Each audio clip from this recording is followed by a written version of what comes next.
like to start off this podcast by apologizing. Or you're gonna? I'm gonna do the Yoru apology for him. You're gonna? Let's fucking do it. Let's dive right in. Let's go. What do you have to say for yourself? What you are here after making some allegations of fraudulence against the War Devil.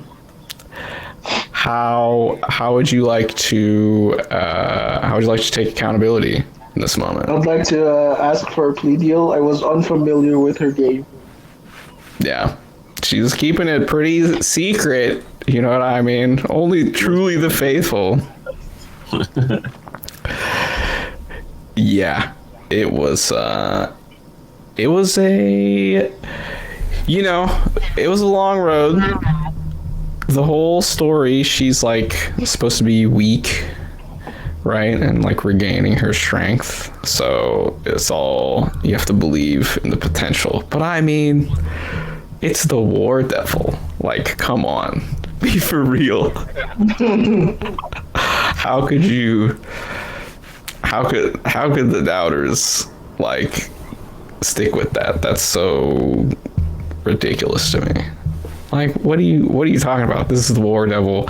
Of course, some horrible war destruction shit is gonna go down, and it is going down now. That is what we are here to talk about today in this episode of the Public Safety Special Podcast, the Tokyo arc is done. I finished my business over the Tokyo branch. Things are not going so great over in Public Safety Tokyo right now. So I took the opportunity to get out, head back. Although things are getting hole. Yeah. Wasn't a good look. It's tough. The things are also heating up in the United States as well, though. So that's something we will also discuss. Welcome back to the Music Fiend. We kept him in the cellar here for the duration, and now Did he get weaker or stronger during the Drake Kendrick thing? Like, did the music scene get much stronger? Yeah. As the music industry is being, rocked by various allegations and factual events being exposed. How does P. Diddy affect this? Yeah, the Music Fiend, his power is growing. You might see things step up a notch going forward now that he's free again. Had him chained up, as you do, and I had to let him out because he was talking all kinds of crazy stuff he was gonna do. I've seen what devils can do now, so I don't want to get too caught up.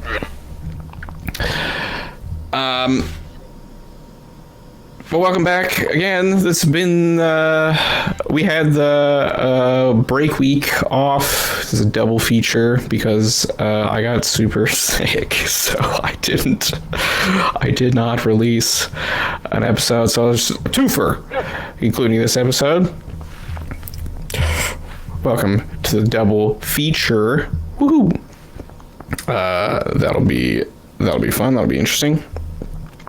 Back-to-back episodes.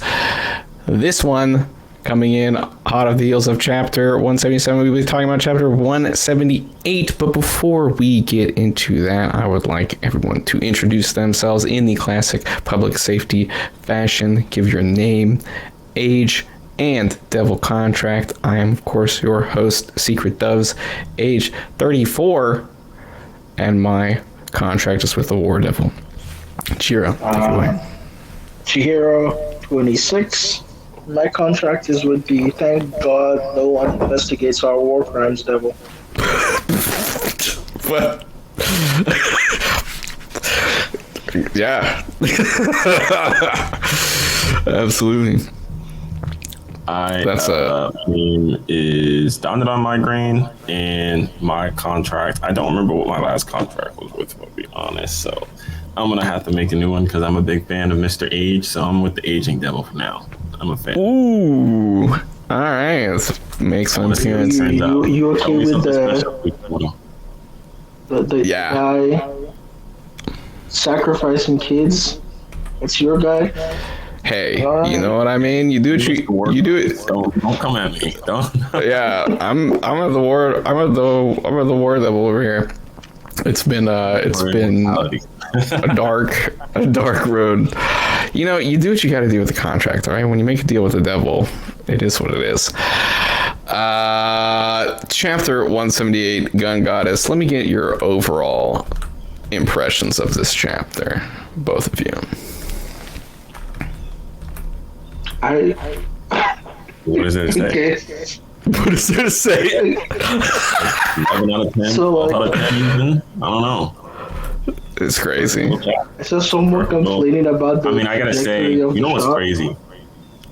Yeah. I don't want to be, cutting over, but I think what's crazy for me is the speed through which the Gun Devil has come back to relevance in the story is insane. Like, I was not expecting that at all. I wasn't expecting her to just be like, oh, by the way, in my back pocket, here's the Gun Devil. And I get but yeah.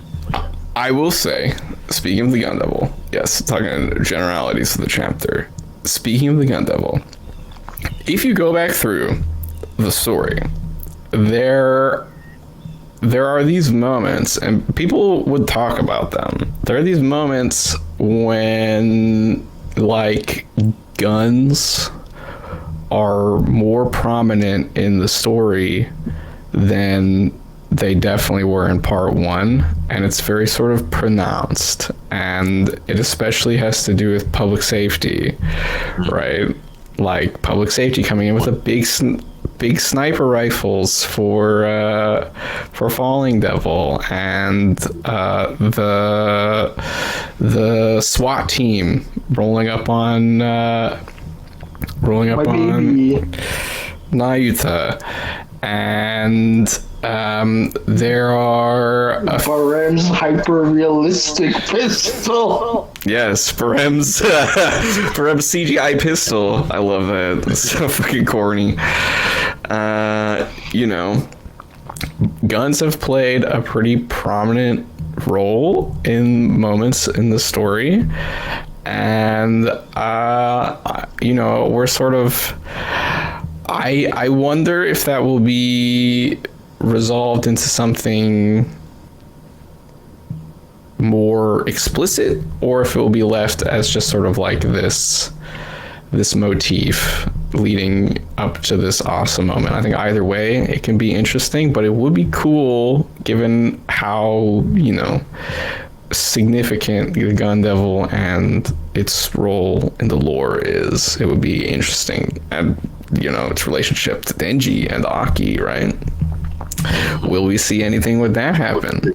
Watched by the Gun Devil is so disrespectful. That's so disrespectful. I mean, it's even the other weird thing though is we haven't even seen her use the tank side. Right? That's right. Am I crazy? That's true. Seen what the tank devil does. That is correct. We do not know what the tank. Crazy. She's literally fired 2 shots with this Gun Devil. 3. First one blew through her. Second one blasted him off the roof, and this is the third. The third one is whatever the fuck this is. She pulls out an intercontinental bullet. It's like, all right, here you go. There you go. Right. Like she wasn't really winning the fight. Yeah. Before we get into that, Chihiro, what was your overall takeaway of the chapter? Generally speaking, I loved it because it's like the War Devil finally showing up. And we'd seen like bits and pieces of it. It's like, okay, I can turn things into weapons. I don't need to touch them. I can now just like command a thing into a weapon. And like we've just been seeing the little growth, and this is like the climax of like all of that. So it's like very exciting. Yes. Yeah, we begin the chapter with a weapon transformation, or what is this? Let's talk about this. What do you think this is? Like, It was like summoning. Like she summoned a part of the gun devil from a different part of the world, and then it just decided to, I guess it's like, not necessarily psychic, but like they have like that communication, so she can command it. That's Right. really it. right? There's not it's really a her- way that you can like defeat this guy. He's on the other side of the world. So how do you Right, I'm- from across the earth? Well, America Yes. would have to get involved, right? It's not just that, but like I'm pretty sure she sacrificed like 3.5 index fingers for that. So I don't know how many shots she can take. 400 million. It was approximately Well, I'm not 400,000 about- of the National Pistol Association of America's 3.5 million members lost their index fingers. So about 500,000 people just randomly lost. Okay, so she got like 7, 8, 9 more shots. I mean, we don't know. The index fingers is the key. She could probably shoot at will at now. Like the index is like the trigger finger essentially. So I think they just sacrificed that. The bullets are the fingers, right? Yeah, so that's what I'm saying. So like, how many more fingers she got? 399,999. She got like 3.1 million more. I don't know. Like, who knows? I think it's 400,000 fingers for each shot. So Oh, so you're saying that she can just keep sacrificing more? you can sacrifice the index fingers, bro. It's one big finger for all 400,000 fingers.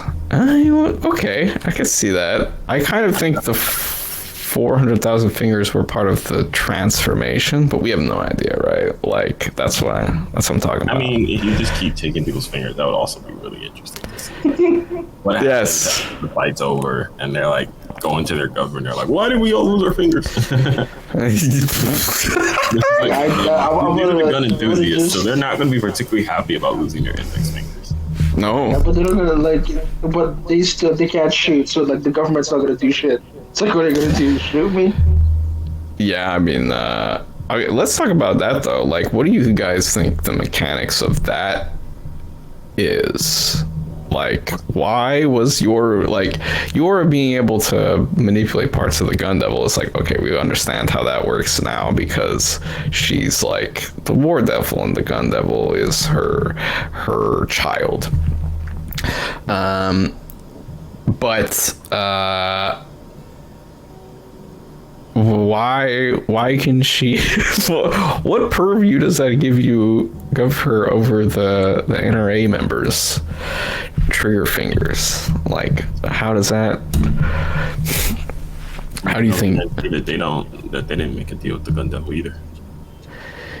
yeah I Right to mean, their arms.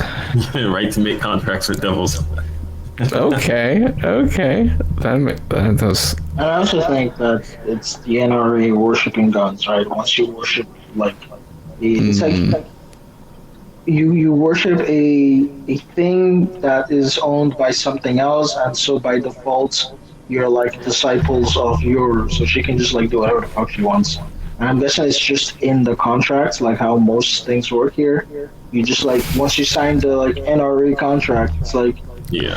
that's a Yeah. hidden fucking clause. Yeah, You get to lose your index and I finger. suspect that as well. It's in the Yeah. it's probably in the NRA contract that they're like, if you sign this, then you technically, get all of our benefits. And if one day the War Devil decides to start a fight with Chainsaw Man, good luck. yeah. We know that there was some hidden contract stuff with the church, right? And the Fire Devil, and that the people who got married or something, or maybe even just joined the church, were somehow, tricked into making a deal that was actually a devil contract. Although, were they tricked? I think everybody. Barem said they, willingly made the contract with the devil. So maybe it's a similar thing with the Chainsaw Man universe NRA, where it's like, we roll with the gun devil here because we're fucking sick fucks. Even though, could definitely see that. They're very American. Yep, exactly. It's like, yes, this devil caused one of the worst, most horrific disasters in the history of our universe. And, yeah, we fuck with that. Apparently a nuclear war devil sitting around somewhere in Pochita, Philly, so I wouldn't be too surprised if we see said individual come out and that might have been another one of Yoru's children. So apparently she can do that now. Yeah, that I could see it happening. I could see it being one of those things that just sort of lingers in the story until the end, based on, the gun devil's already causing so much fucking disaster. How much more? Is that really the gun devil, or is that like the sniper rifle devil? That's a gun. That's a gun. Honestly, she might pull a machine gun out. Like, we don't know what she's gonna. Yeah, we don't know where the machine gun devil is situated. She might be like the Gatling gun devil, and it just starts, just lights the whole city block up. Ooh, yeah. I think she lit more than the city block up already. Yeah, just turn it to dust, man. You never. When the first gun devil appeared, it leveled like a whole track through the city and just said goodbye. Track through the planet. It's like across the globe, which happened again here, which people have been talking about. People have been talking about the trajectory of this thing, which made me lose my mind a little bit because. Same. Oh my god, I wanted to Okay, let me. Okay, everyone was like, the gun devil is facing from the map of New York, which, by the way, technically in 1997 we should have the Twin Towers here, but we do not. But that's fine. I think there was some pseudo 9/11 happened in the. That would be crazy if you put the Twin Towers in here. That would be insane. That would have been crazy.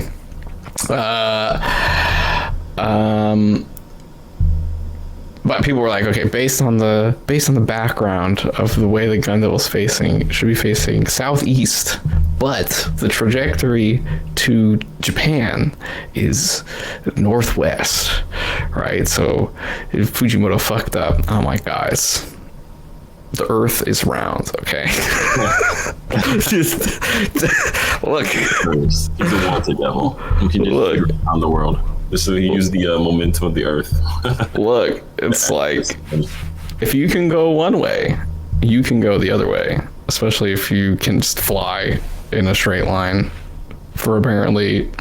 Because it's about halfway. It's a little bit less than halfway. Devil design, too. Dude, insanely sick. I love how the devils can have multiple designs, because obviously the gun devil's initial design is one of the most famous, iconic. But this one's also really freaking cool. It's like a hybrid of the Statue of Liberty and Jesus, but as a gun. Yup. The sword with a giant fucking gun. Yeah. Fujimoto understands America. This is American horror right here, for real. Is it horror? And some babies. Horror is supposed to invoke fear. It's actually really funny. Actually. Jesus, guns, and babies. We have Jesus symbolism. We have the gun, and we have children being sacrificed. This is not. This is pretty fucked up to me. Especially given what goes down. Pochita gets fucking blasted from across the planet through a building. He thought he had run away. People were like, Yoru lost his location. Nope. Just I don't care. I'll obliterate everything. Yeah, if you got a big enough gun, then you only need a general. There is no location. General area. Kill that fly. I promise you, will kill that fly. Jesus with his eyes closed and still hitting the target from around the world.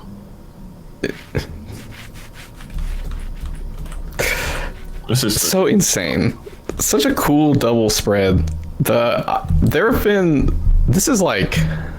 are a lot of double spreads of buildings getting destroyed in part 2. Many buildings get destroyed in part 2. Fujimori going in for like the mass infrastructure destruction.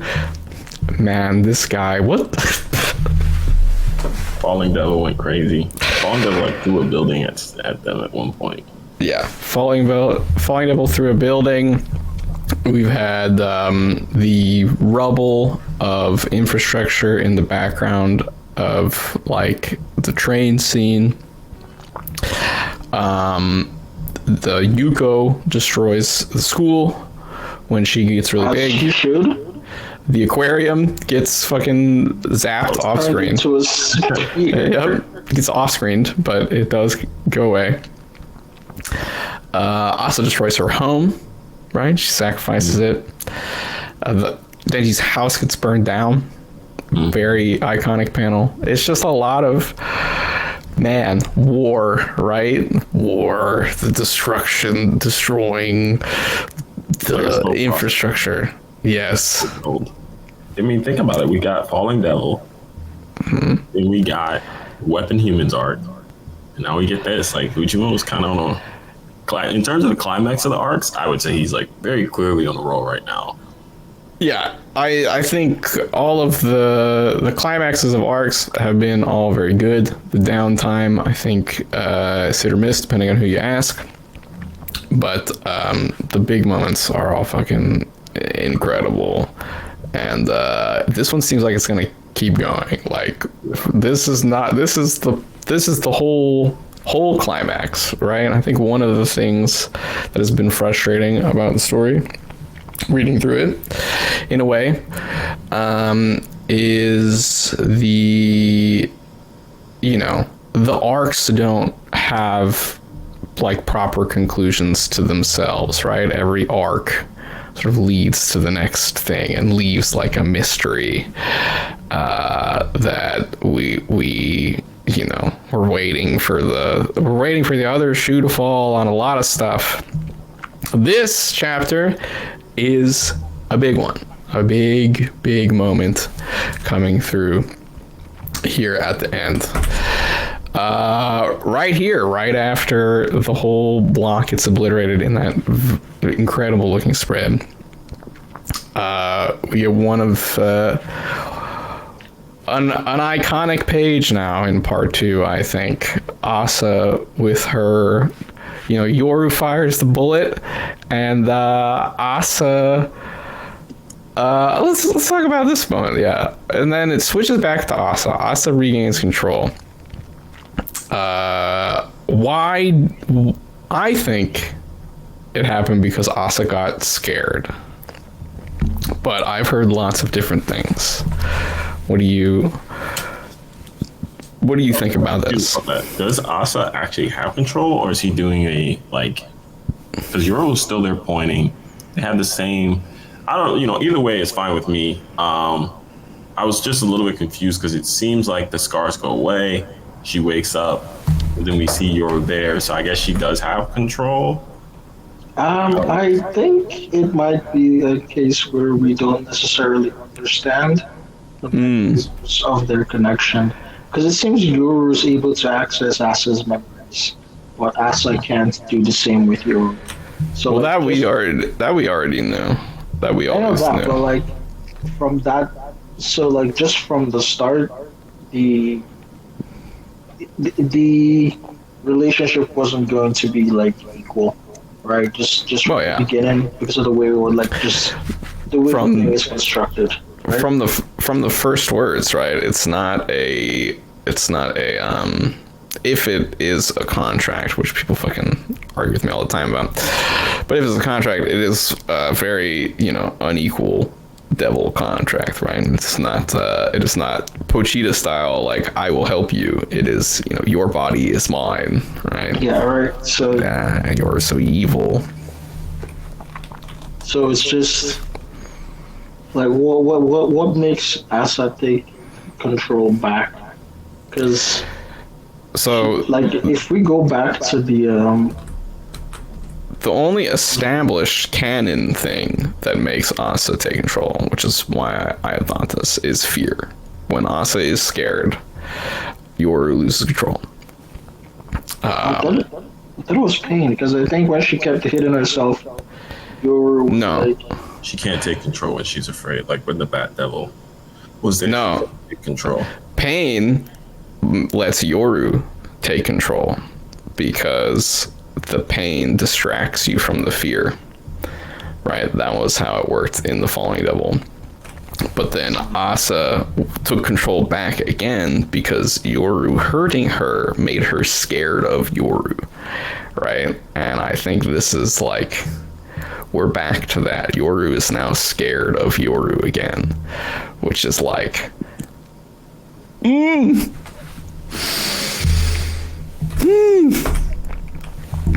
It's kind of interesting that I personally want to see Yoru keep blowing stuff up, but it's kind of interesting that Asa would regain control, because this is like the only time.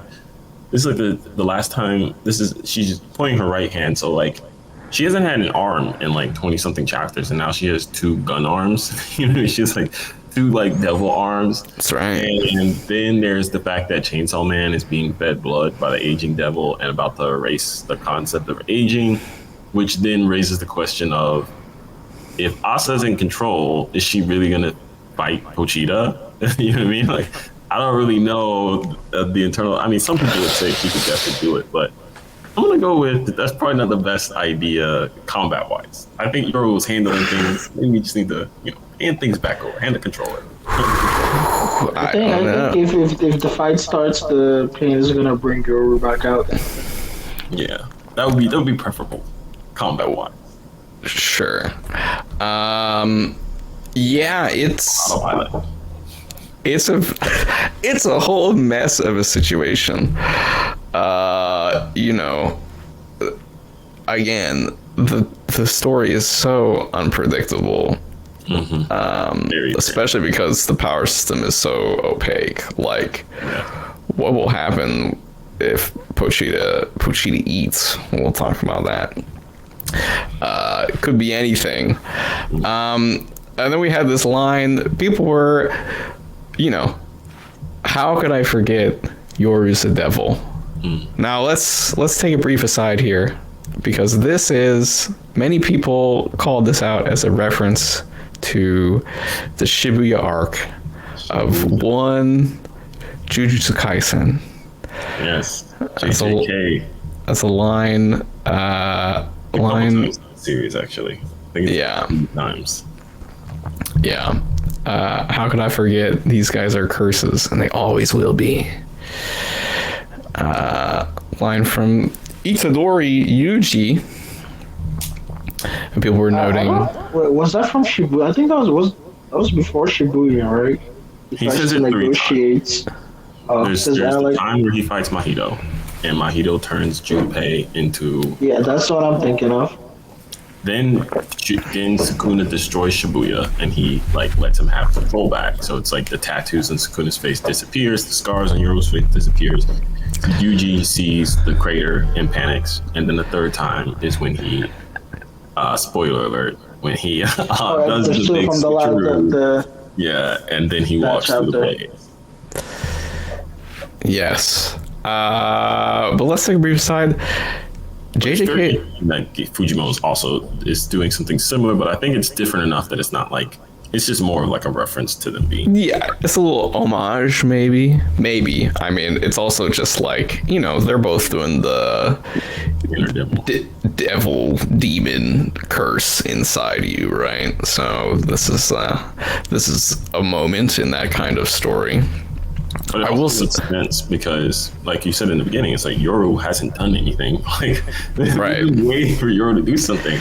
So Asa's probably like, oh, Yoru's the devil, but she's like my little companion who kind of helps me out every now and then. And then she rolls a hole through the mean, it also doesn't help that a lot of the devils we've seen are kind of pacified by Chainsaw Man so far. That's right.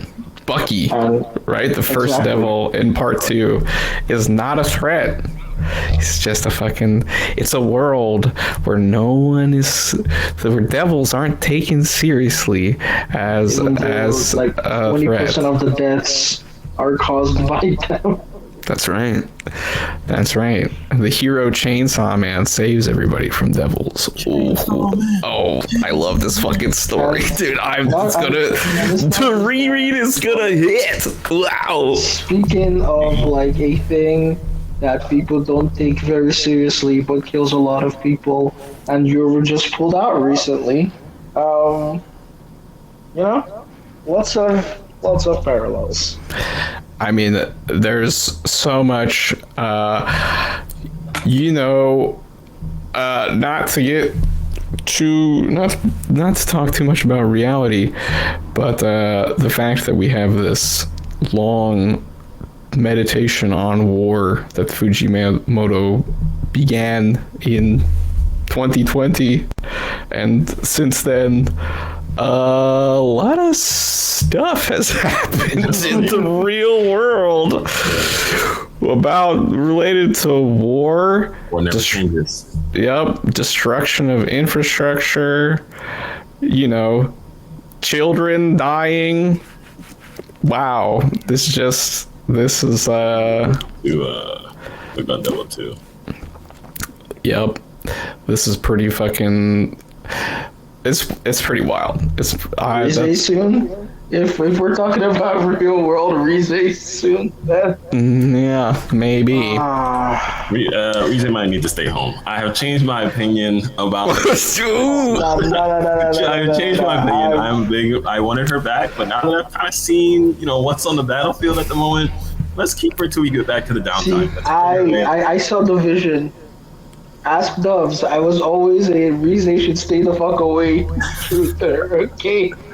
Like after like let's 10 chapters in, I was like, nah, we're not doing this. Reason, because I love you, stay the fuck away.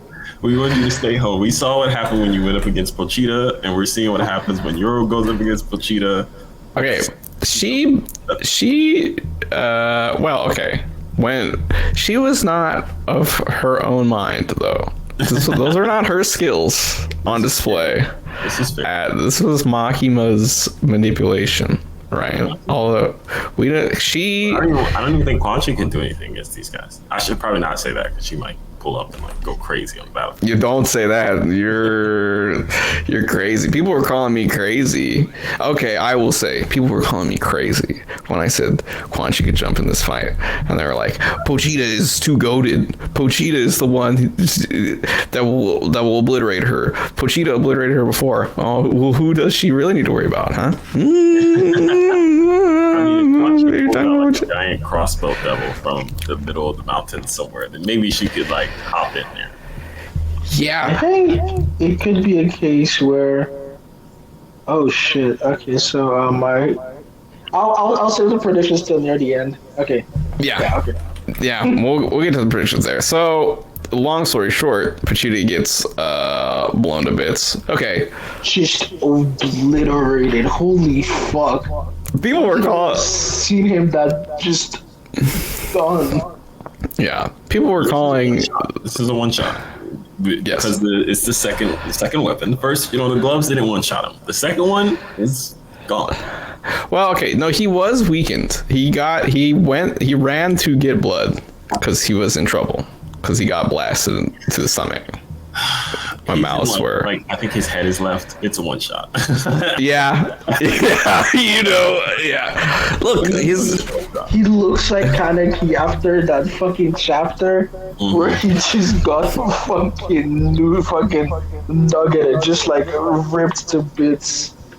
yeah. And I was a big believer that Pochita was like, gonna wash Yoru in like a straight fight, and that's not happening.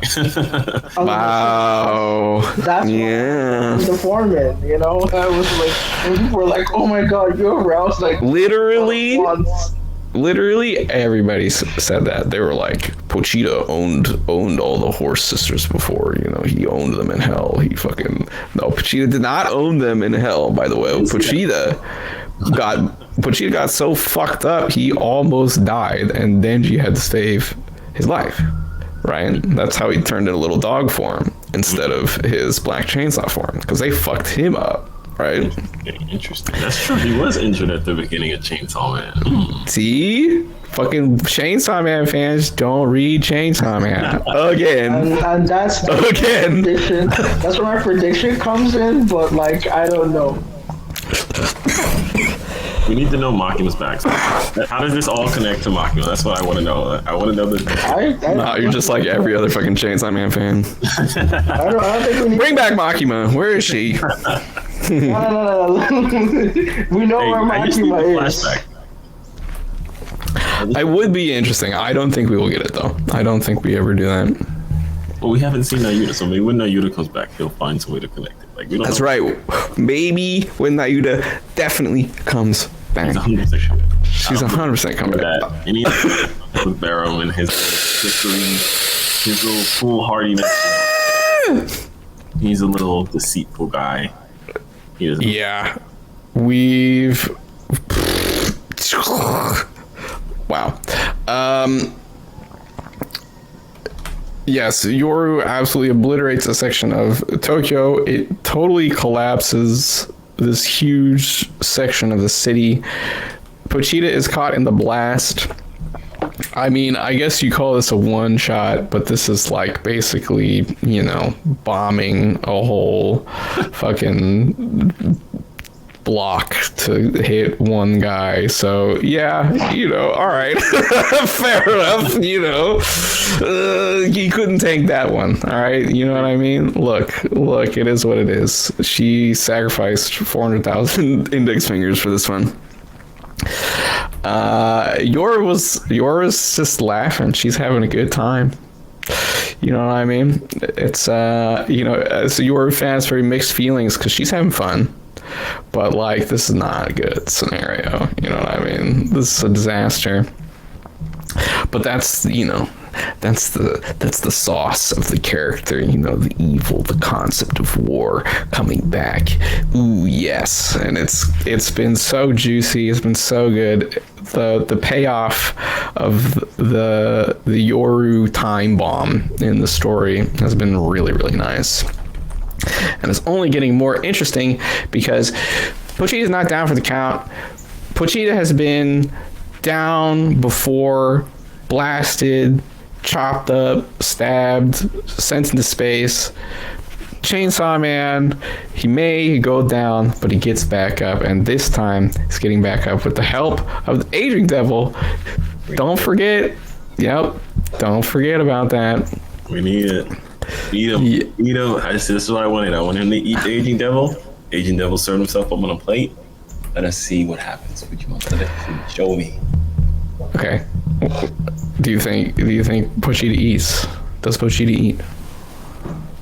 I think Pochita eats one child. I don't think he has to eat children. He just has to eat the devil. The contract will just automatically kill the children, I think. No. That's required to eat the aging devil. I said he only has to eat one child. I think he only needs a little snack. I don't know. He's got no body. He's got no legs or arms. I think he's gonna probably eat the whole thing. Yeah, I don't. I mean, that's the contract, right? The contract is you have to eat all of me, and he's like, eat my legs, then my arms, my lower half, my upper half, my organs, save my head for last. It's very specific. My contract dictates that children will die with each bite that you take. Not necessarily a number of children, so we can assume it's probably more per bite. And isn't that Right?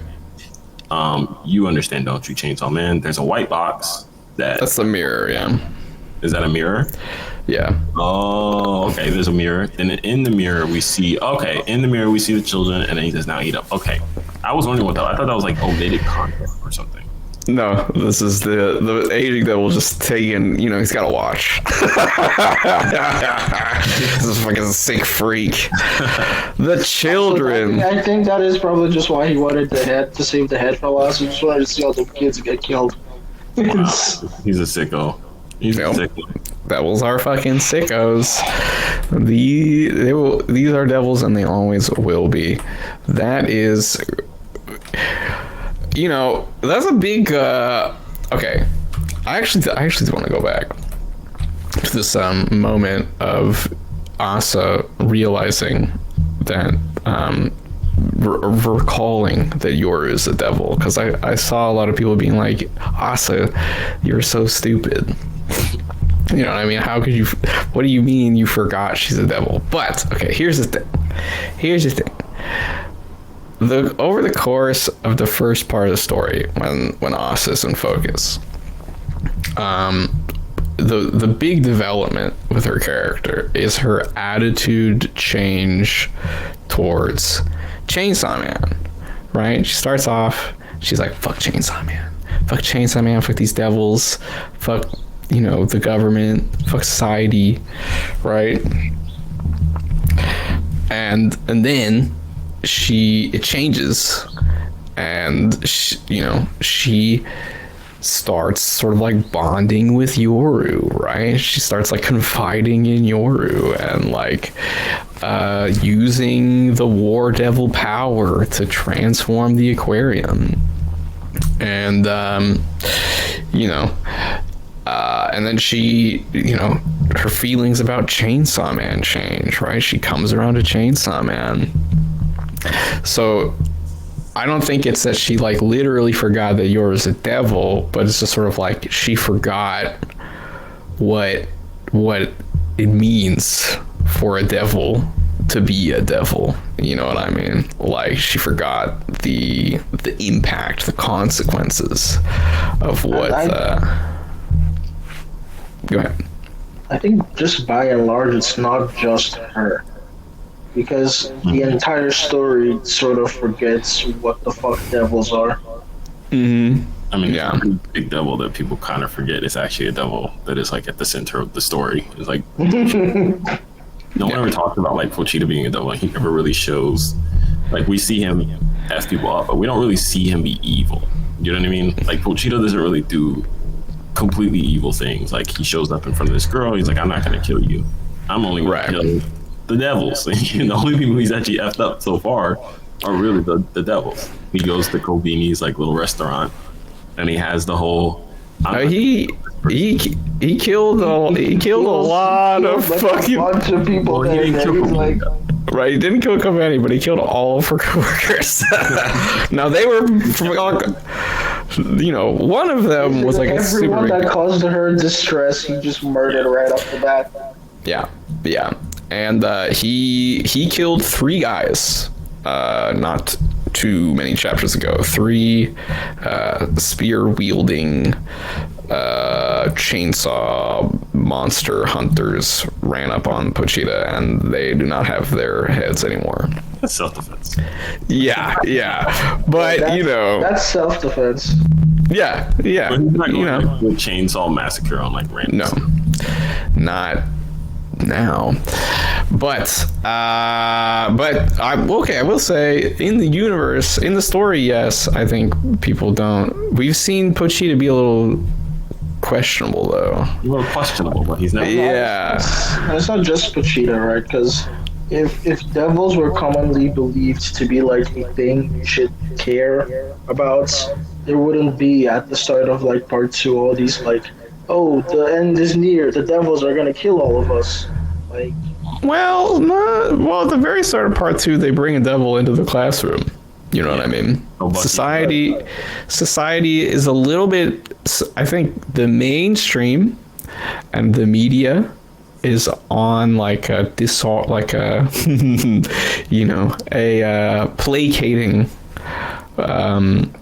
placating mood towards the danger of devils, right? Don't worry about it, guys. Don't worry about the danger.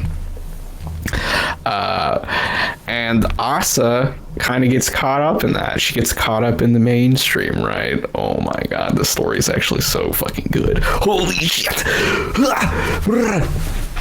Fujimoto is actually cooking. Wait a minute. And now that's over. Now it is done. Now war has returned to the world, and everyone remembers. And now they really remember. Where the hell is Death at? If War's Okay, that's gonna do. I do wanna talk about that. The way the pace is going, because we were at 178, and I kind of expect this to land around 200 for part 2. We don't know though. You know, it could go longer. Might go a little bit shorter. I don't think it'll end soon at all. Yeah. Because there's way too much left to do. But in like 20 or so chapters, I could definitely see for Fujimoto, you know, when he's rolling, stuff happens fast, right? So I can definitely see lots of things coming together in this home stretch here, and then some of the big stuff being left open for a part 3. I'm kind of seeing that trajectory, but There's no way you can conclude everything, it seems, from this part 2. yeah, That being said, however, I don't want that to happen. you don't want it to happen? I Why? want to see Death Devil. I want to see. All right, if we don't see Death Devil, I will trade not seeing Death Devil and saving that for part 3 for Fami. What's Fami doing? What's her ability do? Let's see what the hunger can do when it really gets warmed up. I think we will see that. I think that is gonna come into play soonish. Sooner rather than later, yeah. Yeah. I mean, this is Yoru. Be interesting. Might be interesting. Gotta see Like, what she can do. okay, speaking of that, let's talk. What do you think is happening next chapter? I don't know. We talk- Shoots I mean, aging for the stuff. absolute moon. I'd say Nayuta come back. Woo! Big Nayuta returns. Oh, man, you. Big time. That is a huge one. There's really no basis for that or a way that makes sense at this moment. No. But it's bold. It's exciting. It could happen. Shoot for the moon. As she comes in, sacrifices herself, actually dies, and, you know. Wow. Okay, that's the worst possible way. What the fuck, dude? Why? What is How many this? times must she I'm die? just- Let's keep it. Huh? G. Yeah, let's keep it to 1.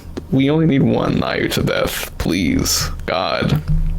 My prediction like- is Chainsaw Man. I don't think there's going to be necessarily an action sequence, like maybe like a little bit at the end. But Chainsaw Man Resurrection, he's standing big and tall. Maybe even Chainsaw Man with a new form. I wouldn't be surprised if we see a new form of Pochita, since we saw a new form of the Gun Devil.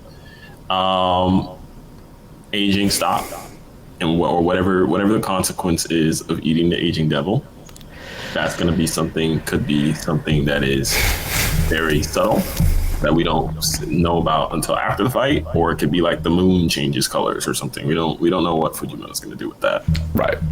Big change. There'll be some sort of change underlying. Maybe he held off. Maybe he doesn't cover it, and he waits until after the fight's over, or we see it immediately, and we're like, okay, I don't know what that is. He hasn't touched on it again, but it looks interesting. And then It's what if he vomits with the agent devil? Like, actually, he eats the agent devil and then just, like, vomits him off later. Do we just start aging again?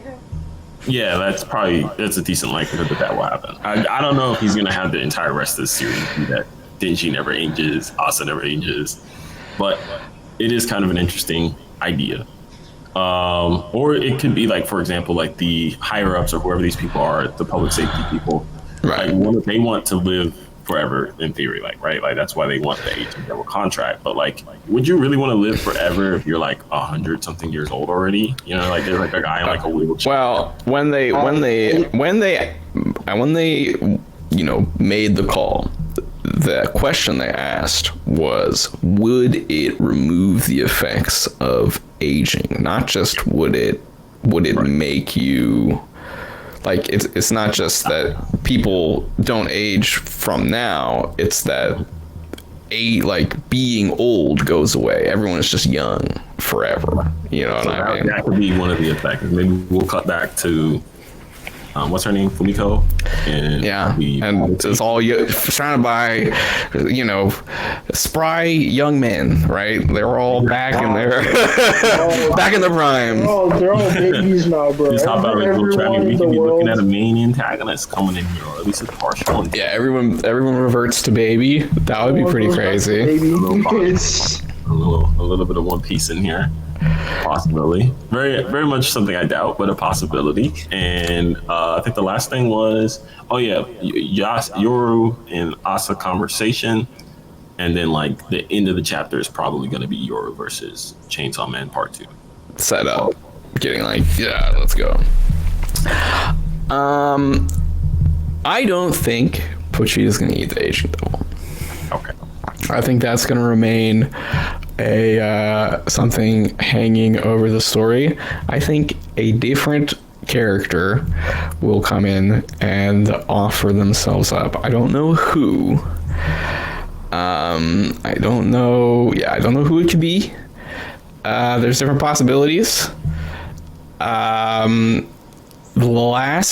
The parallel to the Aging Devil in this scenario for the last time this happened was Miri.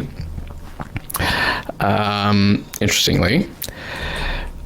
So that's a possibility, but I think Pochita will end up getting blood from somewhere else. What if someone just starts dumping like dead citizens in his mouth?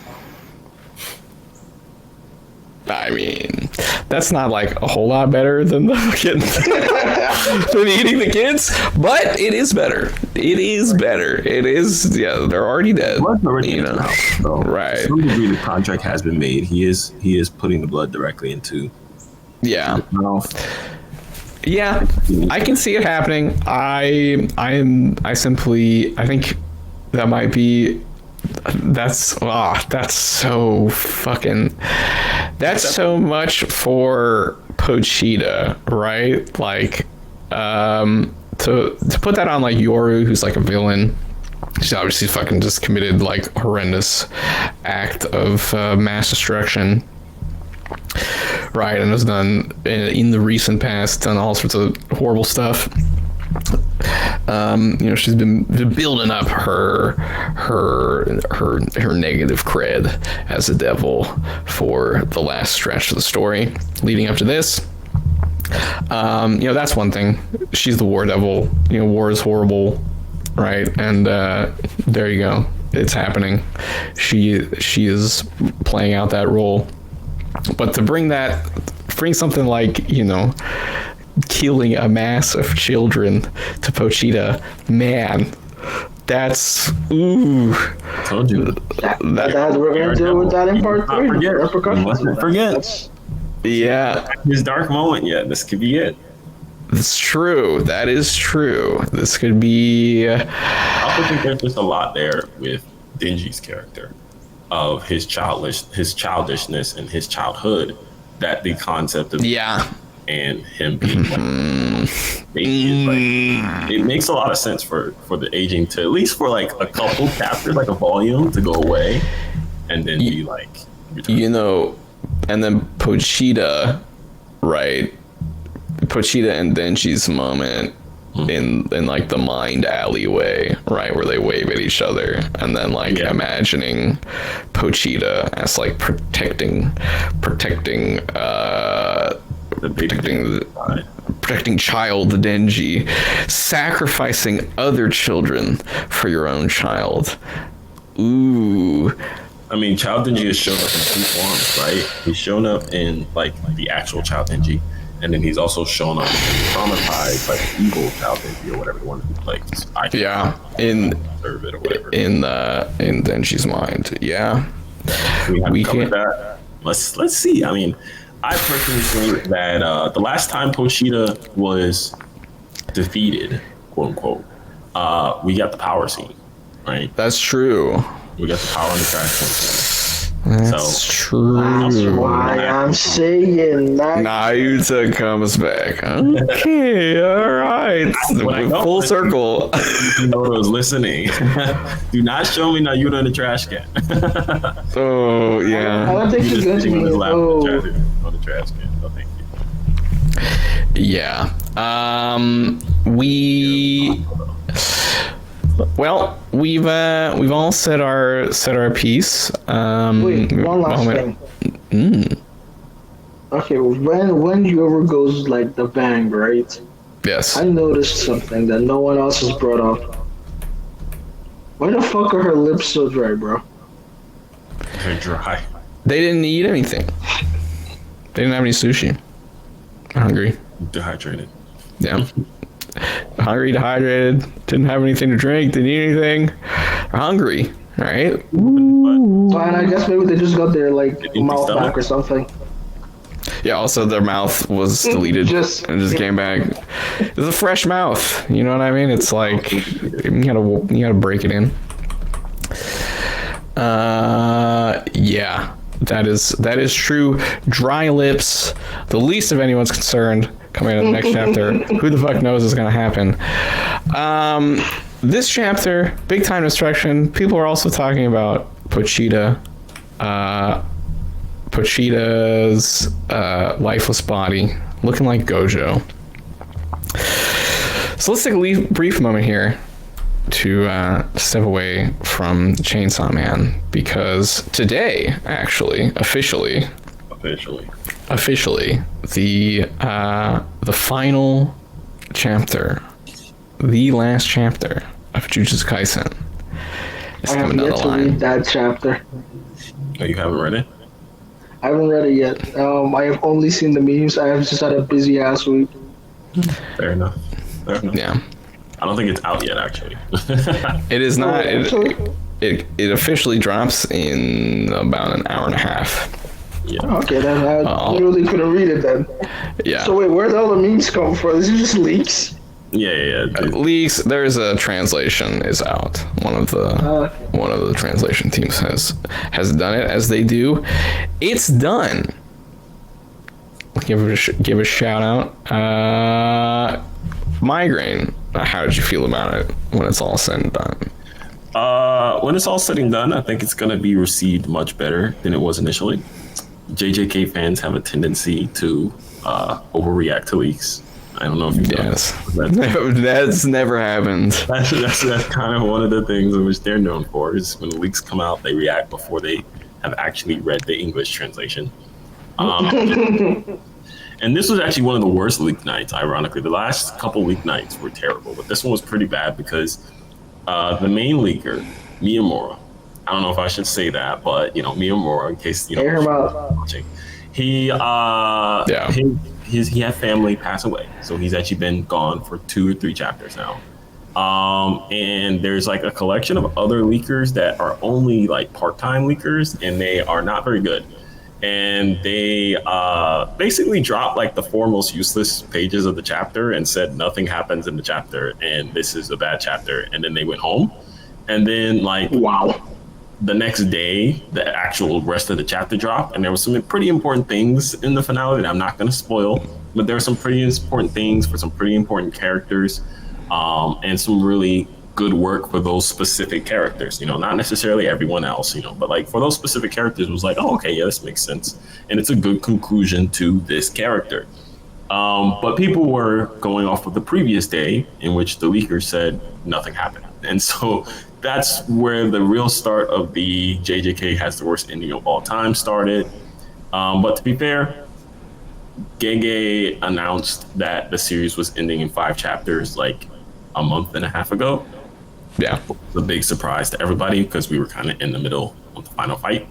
And as a result of that has caused, there was really no way this was going to end without people saying it's like a terrible ending. Because I think there was a way. Well, we literally got out of like one of the craziest plot twists. Like Gege is very well known for his plot twists, along with Fujimoto, but he's very well known for his like really out of the box. Like there's no way you just did that type of plot twist. And he does one with Yuta and Gojo's character, and then he ends the series like immediately after doing this plot twist. He's like, all right, here's here's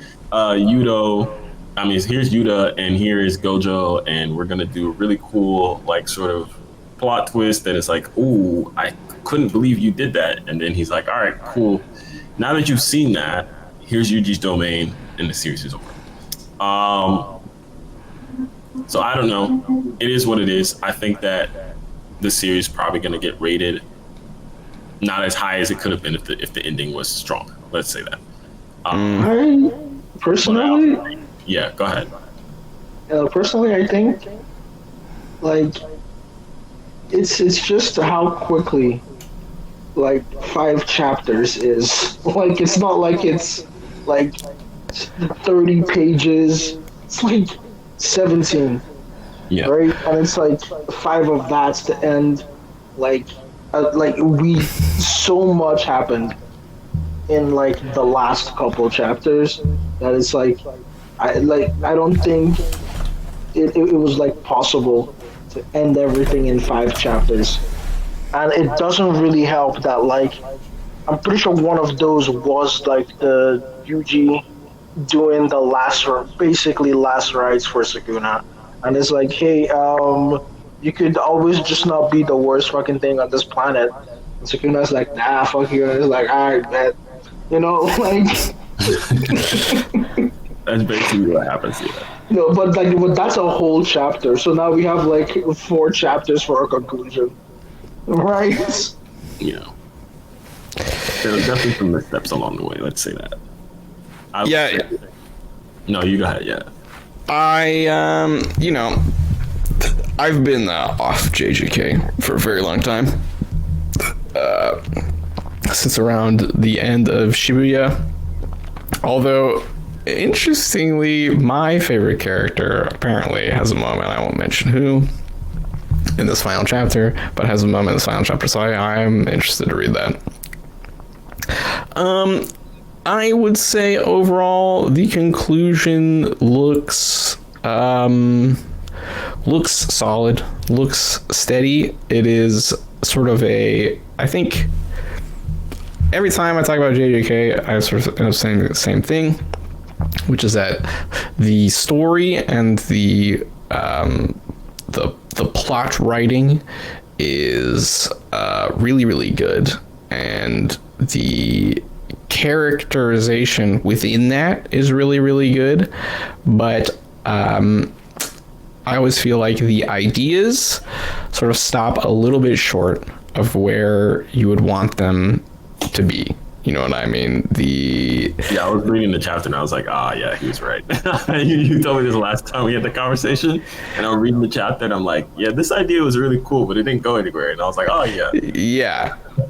He's really good. He can write really well. He's actually a good writer, but that's not there's sort of a different thing where he's good at, and then he has things that he doesn't really care as much about or doesn't feel confident to explore.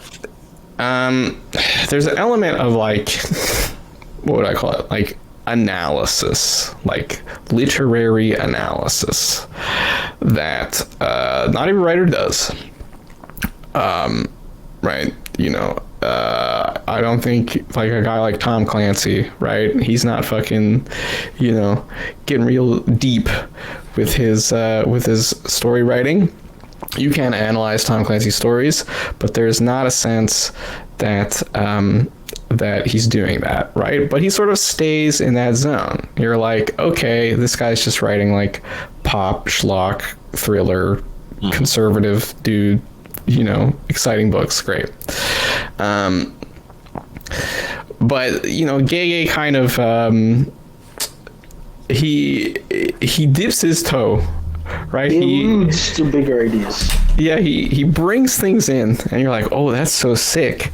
And then he just doesn't do the analysis sort of thing. He sort of leaves it maybe to you, or maybe it's just not a thing that he thinks is like super important, or just it's not like he thinks it's fine to just sort of like leave it as is. He likes the aesthetic of it.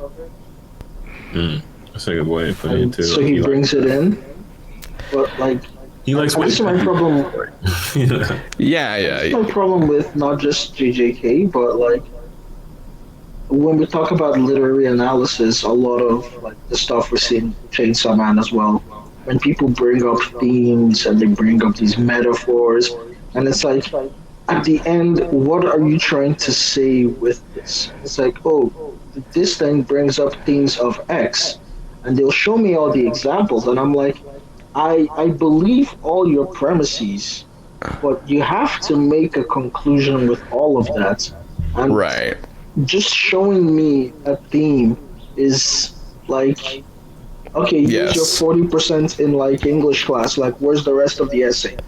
Right? Like, Yeah. I This is think. something that actually happened in the JJK community. I don't mean to cut you off, but like, there's a really good example of this. Sukuna is like really well known within the community as being like the themes character because his themes are like kind of like the themes of the story. And for a very long time, particularly after 212, there was like this discussion about like, is Sukuna like really that deep of a character? And people were like, well, you didn't understand his themes. The themes of the character are so good. And it's like, okay, but where's like, the rest of the character? like themes Yeah. have to Chapter mean gives us a little bit something. more, but there was definitely a good stretch of like a year of people just saying, well, the themes of the character. I mean, I've been like really like long form arguments of people just yelling at me, you didn't understand the themes. And I'm like, I understand the themes. He's just not going anywhere. Yeah, it's a question again. The ideas are there, but they stop short of And I think that's my something. biggest problem as well with understanding JJK because I always need that kind of closure. Because when I look at like the Sukuna versus Gojo fight, I'm like, okay, it is a like what are Gojo's themes in the story? What are Sukuna's themes in the story? What is Gege trying to say with this? And I don't think Gege was thinking about that when he made the fights, but that's how I understand Yes, like a shonen it's fight. So when like Sukuna wins, and I'm like all these like okay, so like is he trying to say like X negative thing about like X? And it's like no, dude, he just like he just wanted Jojo to lose in it's, order to like proceed with the rest of the story. it's exciting. You know what I mean? It's crazy. Yeah, it's a little bit of, but I think personally, I think that's fine. I think that's a fine way to write, but I do think readers will feel that dissonance. They'll be enticed by your ideas because they're interesting and you're a good writer, so the ideas are there to be picked up. But if you sort of leave them, I don't know, like 70%, people are gonna ask you about the remaining 30%. But at the same time, I do think there is something to be said for the fact that these guys are just writing manga. Like, this is not. No, like legit. This is not. Gege is not a philosopher. He's not an academic. He's younger than me, right? Like, he probably did he go to college? Maybe not. You never know. It depends on how long he's been in the manga business. Fujimoto went to college, but he went to art school, so he probably wasn't like digging into the fucking queer theory books, despite what people may think. Right? He was probably just drawing shit. So these guys, they have interesting ideas, and I do think they have some things to say. But at the end of the day, what they're here to do is make a compelling story, and art. There is room for art to bring up questions and compel you to consider ideas and not give you the answers, because why do you who gives a shit what See, that's my problem. who gives a that because it's like, why the fuck do you need an answer? yeah, who gives a fuck what Akutami Gege thinks about the triumph of the human spirit? It's like he's a fucking random guy. I don't know. Whatever, man. It's not just like the random. Like he is putting that idea out, and I think this is just something I've come to where 99% of JJK criticism that I've seen is just I am deeply unsatisfied, and that's why no amount of theory crafting or like any of that. Like showing metaphors and themes is going to like fix that because Yeah. ultimately the person is seeing an idea not fully formed, and in their Yeah. head they're trying to rationalize it. It's like, is it this, is it that, like do and to someone who, because one thing a lot of fandom does is they will make shit up and then just run with it. It's Like if you true. were in the Steven Universe fandom while it was going, like we were just making shit up and like planting that on Rebecca Sugar. Like that poor woman.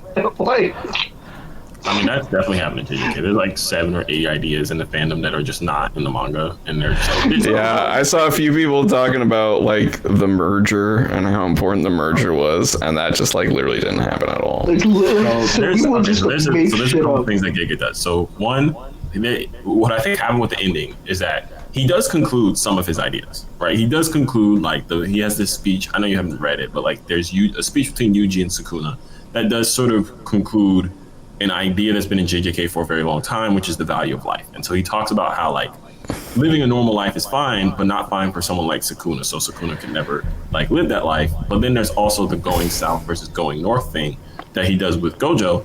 And it's actually interesting. Again, you haven't read the final chapter, so I'm not going to tell you exactly what happens. But it is interesting how he concludes that if you look at the juxtaposition between Sukuna and Gojo. However, there's other things like the merger, and that doesn't go anywhere, right? Like it doesn't go anywhere. Then there's like Kenjaku, who is connected to the merger, doesn't really go anywhere. Kenjaku wants to optimize energy versus what Yuki wants to do, doesn't go anywhere. So there's things in the manga that are like ideas, big like world changing ideas that are introduced, and they don't really go anywhere because either he ran out of time or he just didn't think it was that important to conclude. But there are other things that he does where it's like, okay, cool, like he did give us a conclusion to that. So I think what people are experiencing is that like, I don't know, 40% of the ideas in the story just don't go anywhere. And then the other 60%, he does give a conclusion, but maybe it's not the conclusion that is like really that enticing for a percentage of those as well. So it'll be interesting to see how people look at it. There's definitely a lot of things like that are big, like world changing, morality changing, character defining moments that don't really conclude. They're just kind of left in the air. Yeah. Which is unfortunate. But I also think that something hit him after he did the whole Yuta Gojo thing, and we saw him have to split those chapters, and he was gone for like a month almost, and then he came back like, that's enough. Yeah, we're done here. Whatever happened to him, health-wise, he saw Hori quit, he saw Hori leave, and he was like, all right, man, that's enough. We're done. I'm wrapping this up. Yeah, I can definitely see that. I mean, it's not, Omega series at this point, but this is, Naruto Bleach, but Jesus fuck. yeah, this is a long one. The job of the mangaka itself is kind of crazy, right? You're doing weekly chapters that you have to physically draw, and you have to plot the book. You have to plot the whole story. I can never do that. I can never ever do that. And It's you're getting sick, and you have to. It's not like you can take like months off unless you're like, some manga could do, but most only take off like. Gege could. Gege is at a level. I mean, Oda could. Oda doesn't. Oda could take as much time as he wants. He never does. Right, he never does. Yeah, they don't Like a lot of want mine, to. they're just obsessed with that shit. So Yeah, I mean, people have been talking. Going back to Chainsaw Man, people have been talking about Fujimoto should take a break. Fujimoto is, I think, he's in a scenario where he could take a break if he wants to. Yeah. He does. He takes weeks off a lot, and he's taken 2 weeks off at a time before. I was breaks all the time in the beginning part 2. It was kind of crazy. Yeah, I mean, people are talking about how like the art style changed at the middle point of or after the Falling Arc, in the midst of the Falling Arc, but he also started releasing chapters a lot more frequently during the Falling Arc. It's like, I remember most of the time before that, it was like, you're gonna wait 2 weeks. He was basically on a monthly schedule, about 30 pages a month, which is, the normal monthly manga schedule. and the art looked really good, but it was just releasing really slow, and people like lost a lot of interest. Like basically, Yeah. like the readership fell off really, really fast after the beginning. Because it wasn't in the magazine, and when it comes out every 2 weeks, the hype kind of disappears. And also, like, according to him, he wants to tell the story. He's not as concerned with the aesthetics per se anymore. He has the story he wants to get through, the ideas he wants to get out. That is something I think where if you're someone who wants the really gripping plot, the exciting developments, despite what's been happening in the story lately, then Fujimoto, he not part one as much because it's very high octane, but the larger body of his work can be a little bit, he can drag at times. He can get quite plodding and strange and go off in these like very personal, quiet directions. But the ideas at the core are being worked, right? He's always coming back to the same ideas, and he's driving towards something. He is trying to get an answer out of the story, trying to get a conclusion to his ideas. Whether he can or not, we shall see with the story. But I think my feeling is that he sort of uses the story as a way to work through the questions, like to search for the answer to the questions that he wants to ask using the story. I mean, that's what most art is, and I think Gege, I'm gonna extend that to Gege as well, because part of my problems as a writer is basically the same thing Gege has, where it's like you have these ideas, but you don't know how to conclude them because maybe they're too big and you don't know if you can answer this. Because like one of the big ideas of like JJK is like, what is the value of tradition, right? And it's something that isn't explicitly answered throughout the story, and it's something that I don't think he has an actual answer to. And so that's why it's a hard question to answer. It is a hard question to answer, right? So that's why I don't like. We knew the answer to that question. Society would be different in real life. That's right. Yeah. If we had a clear answer to that, then the world we live in here would not be the way that it is. That's why I don't necessarily like see that too much as a negative on Gege, and that's literally just me like projecting as well. So that's why like okay, I can see why he wouldn't have an answer to this like massive problem that he proposes in the narrative, but it's still a bit unsatisfying. And like yeah, it's gonna leave you, it's gonna leave that sort of that shallow taste of like I was looking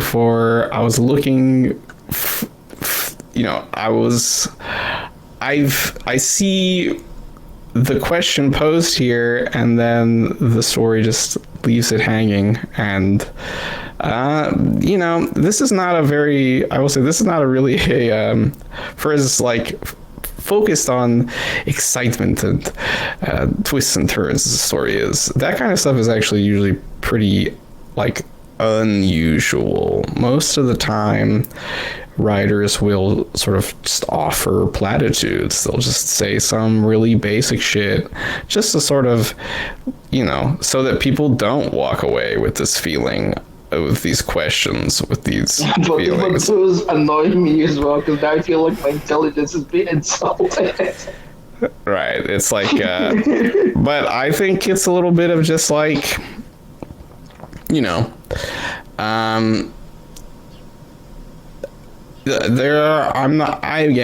been off of it, so I don't know how much of it is like, how central these things for the story, because that sort of affects things as well. Like the story is really built around this, and then you don't go anywhere with it. It is sort of a problem for the story itself, because now you have an element of the story that just kind of disappeared, and you're like, well, okay.